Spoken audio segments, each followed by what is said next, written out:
رب العالمین۔ اسلام کی عظمت کے مینارے ہیں صحابہ، اسلام کی عظمت کے مینارے ہیں صحابہ، تنویر الہی کے نظارے ہیں صحابہ۔ سبحان اللہ۔ ہم فخر سے کہتے ہیں کہ ہمارے ہیں صحابہ، واللہ ہمیں جان سے پیارے ہیں صحابہ۔ وہ چاند جو روشن ہوا بطحا کے افق پر، اس چاند کے تابند ستارے ہیں صحابہ۔ میرے واجب الاحترام دوستوں، بزرگوں، بھائیوں، السلام علیکم ورحمۃ اللہ وبرکاتہ۔ وعلیکم السلام۔ میرے بھائیوں، میں آج آپ کے سامنے صحابہ اکرام کی عظمت بیان کرنا چاہتا ہوں۔ میرے بھائیوں، ہمیں اس بات پر فخر ہے کہ ہمارا تعلق ابو بکر صدیق کے ساتھ ہے، ہمارا تعلق عمر فاروق کے ساتھ ہے، ہمارا تعلق عثمان غنی کے ساتھ ہے، ہمارا تعلق علی المرتضیٰ کے ساتھ ہے، ہمارا تعلق معاویہ بن ابو سفیان کے ساتھ ہے، ہمارا تعلق حسنین کریمین کے ساتھ ہے۔ میرے بھائیوں، مسلمان کا ایمان ہے کہ پیغمبر سے عشق و محبت لازمی ہے، پیغمبر سے عشق و محبت لازمی ہے، لیکن حضور سے عشق کس طرح کیا جائے، اس کا معیار کیسا ہو، تو اس کے بارے میں اللہ نے فرمایا فَإِنْ آمَنُوا بِمِثْلِ مَا آمَنْتُمْ بِهِ فَقَدِ اهْتَدَوْا۔ اے پیغمبر اعلان کر دے، صحابہ کو کہہ دے، اے دنیا کے لوگوں، قیامت تک آنے والے انسانوں، اگر تمہارا ایمان ابو بکر کے ایمان کی طرح ہوا، عمر کے ایمان کی طرح ہوا، عثمان کے ایمان کی طرح ہوا، علی کے ایمان کی طرح ہوا، فَقَدِ اهْتَدَوْا، پھر تم ہدایت والے ہو۔ وَإِن تَوَلَّوْا فَإِنَّهُمْ فِي شِقَاقٍ، اگر یہ بات نہ ہوئی پھر یہ ہدایت نہیں، پھر یہ گمراہی ہے، پھر یہ ضلالت ہے۔ گویا کہ تمہارا ایمان وہ معتبر ہے کہ جو ایمان صحابہ والا ہوگا۔ اب دیکھو، توحید پر ایمان صحابہ والا، قرآن پر ایمان صحابہ والا، پیغمبر پر ایمان صحابہ والا، دین پر ایمان صحابہ والا، قیامت پر ایمان صحابہ والا۔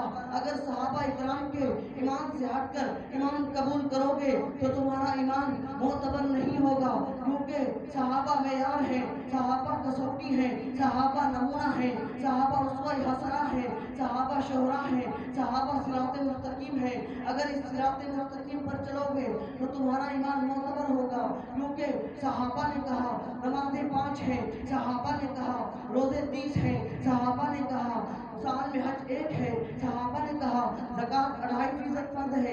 اگر تم 5 نمازوں سے 6 نمازیں کرو گے تو گمراہ ہو جاؤ گے، 30 روزوں سے 31 کرو گے تو گمراہ ہو جاؤ گے، سال میں حج 2 مرتبہ کرو گے تو گمراہ ہو جاؤ گے، زکوٰۃ 3% کرو گے تو گمراہ ہو جاؤ گے۔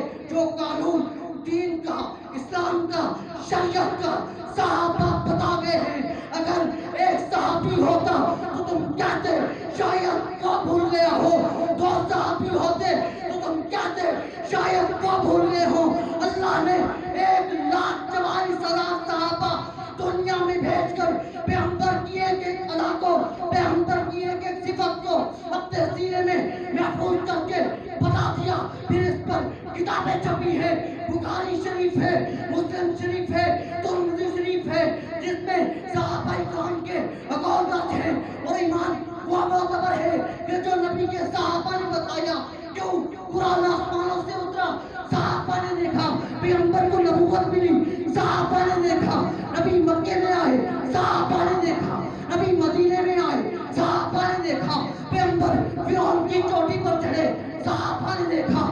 آج کوئی کہے کہ قرآن اللہ کا کلام نہیں تو میرے پاس دلیل کوئی نہیں۔ آج کوئی کہے 10 لاکھ حدیث پیغمبر کا کلام نہیں تو میرے پاس دلیل کوئی نہیں، کیونکہ دلیل تو صحابہ ہے۔ اگر صحابہ کو نکال دے تو قرآن نہیں رہے گا، حدیث نہیں رہے گی۔ کیوں؟ قرآن اللہ اکبر، زندہ باد، زندہ باد، اللہ اکبر۔ کیونکہ قرآن آسمانوں سے اترا، صحابہ نے دیکھا، نبی کو نبوت ملی، صحابہ نے دیکھا، نبی کو قرآن پڑھتے، صحابہ نے دیکھا، نبی کو حدیث بیان کرتے، صحابہ نے دیکھا، نبی کو رکوع میں، صحابہ نے دیکھا، نبی کو سجدہ کرتے، صحابہ نے دیکھا، نبی کو بدر میں، صحابہ نے دیکھا، نبی کو میں صحابہ نے دیکھا، نبی کو حنین میں صحابہ نے دیکھا، نبی کو خیبر میں صحابہ نے دیکھا، نبی کی بیٹیاں 4 تھی صحابہ نے دیکھا، نبی کی بیویاں 11 تھی صحابہ نے دیکھا، نبی نے مہمان نوازی کی صحابہ نے دیکھا، نبی نے غیر مسلموں کو خطوط لکھے صحابہ نے دیکھا۔ اگر صحابہ اکرام کو درمیان سے نکال دیا جائے تو قرآن نہیں رہے گا، حدیث نہیں رہے گی، نبی کی شریعت نہیں رہے گی۔ معیار عشق محمد کے صحابہ ہیں، اس لیے کہ صحابہ نے پیغمبر کی ایک ادا کو اپنے سینے میں محفوظ کر کے قیامت تک آنے والی انسانیت کے لیے، قوم کے لیے، ہر بستی کے لیے محفوظ کر دیا، بتا دیا کہ وہ عشق کا معیار جو صدیق اکبر نے قائم کیا اس سے بہتر کوئی معیار نہیں۔ اور صحابہ نے بتایا کہ عشق رسول اللہ نبی کے حکم کو ماننے کا نام ہے۔ نعرہ تکبیر، عظمت مصطفیٰ، شان صحابہ، نعرہ تکبیر۔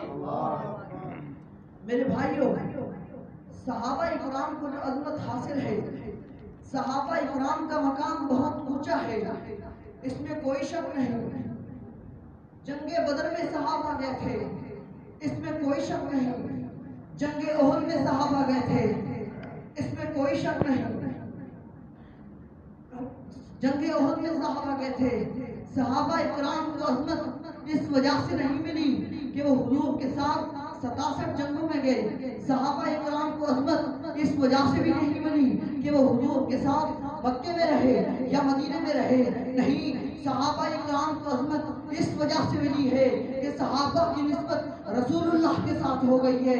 میرے بھائیوں، ابو بکر صدیق جب ابو بکر تھا آپ ان کو جو مرضی کہتے تھے، جب سے ابو بکر کی نسبت نبوت کے ساتھ ملی ہے تو کتب اور اولیاء اللہ کو بھی ابو بکر کی عزت کرنی پڑے گی۔ ابو بکر کی نسبت جب نہیں بدلی تھی، ابو بکر جب ابو بکر تھا، عمر جب عمر تھا، عثمان جب عثمان تھا، علی جب علی تھا، آپ ان کو جو مرضی کہتے تھے۔ ابو بکر جب نبی کے ساتھ ملا تو صدیق اکبر بنا، عمر جب نبی کے ساتھ ملا تو فاروق اعظم بنا، عثمان جب نبی کے ساتھ ملا تو ذی النورین بنا، علی جب نبی کے ساتھ ملا تو اسد اللہ غالب بنا، حنظلہ جب نبی کے ساتھ ملا تو قطب ملائکہ بنا، ابن عباس جب نبی کے ساتھ ملا مفسر قرآن بنا، عبداللہ بن مسعود جب نبی کے ساتھ ملا تو محدث بنا، بلال حبشی جب نبی کے ساتھ ملا جنت کا وارث بنا۔ اب دنیا کے کسی انسان کو اجازت نہیں کہ وہ صحابہ کی توہین کرے، کیونکہ صحابہ اکرام کی نسبت اب بدل گئی ہے، صحابہ اکرام کی نسبت اب رسول اللہ کے ساتھ ہو گئی ہے۔ اب صحابہ کو برا کہو گے تو یہ برا صحابہ کو نہیں کہا جائے گا، یہ برا پیغمبر کے لیے ہو جائے گا، اور پیغمبر کی عزت پر داغ لگ سکتا ہے، اور پیغمبر پر انگلی اٹھانے والا مسلمان نہیں ہے۔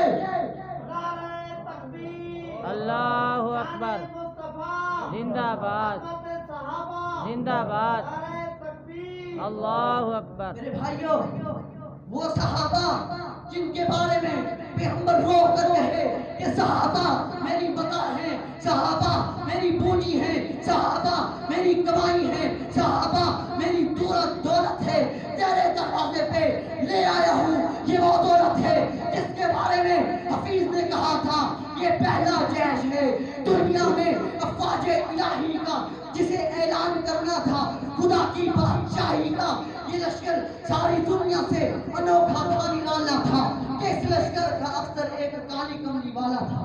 اور آخر میں یہ ضرور کہوں گا کہ گھر کے اندر بیٹھ کر درود پڑھنا آسان ہے، گھر کے اندر بیٹھ کر قرآن پڑھنا آسان ہے، گھر کے اندر بیٹھ کر فتویٰ کاغذ پر لکھنا آسان ہے، لیکن تخت طاعت پر